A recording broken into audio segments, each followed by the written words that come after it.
Hello friends, आपने दुनिया का सबसे बड़ा जंगल अमेज़न का नाम तो सुना ही होगा।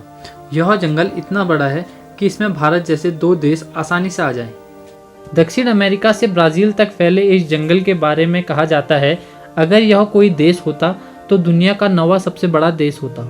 यह जंगल दुनिया का सबसे बड़ा रेन फॉरेस्ट यानी वर्षा वन है। पूरी दुनिया की 20% ऑक्सीजन यहीं से आती है, इसीलिए इसे पृथ्वी का फेफड़ा भी कहा जाता है।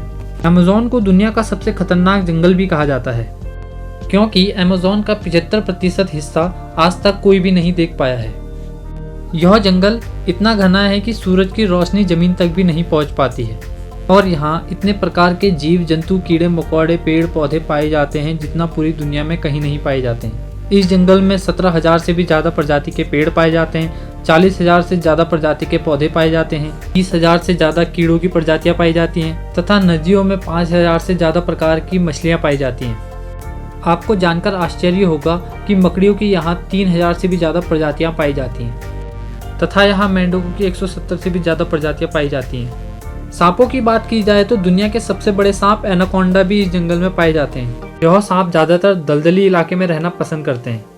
ये सांप इतने बड़े होते हैं कि किसी भी भेड़, बकरी या गाय को आसानी से निगल लेते हैं। चींटियों की बात की जाए तो यहाँ सबसे खतरनाक चींटी पाई जाती है, जिन्हें बुलेट चींटी कहा जाता है।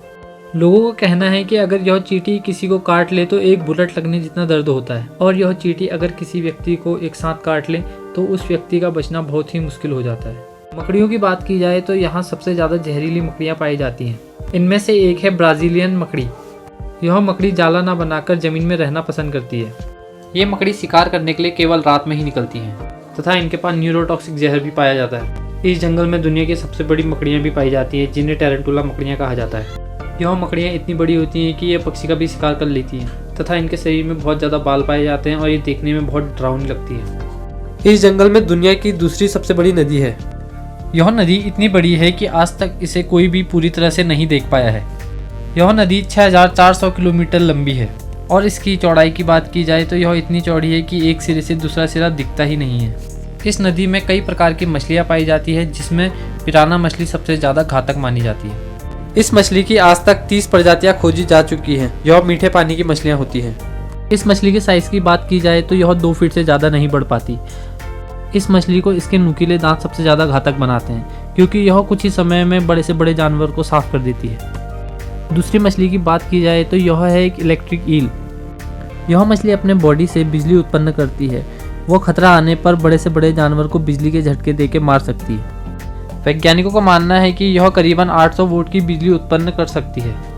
वह मगरमच्छ जैसे जानवर को भी आसानी से मार सकती है। इसकी लंबाई 8 फीट तक हो सकती है। वह वजन 20 किलो तक हो सकता है तथा यह भूरे रंग की होती है।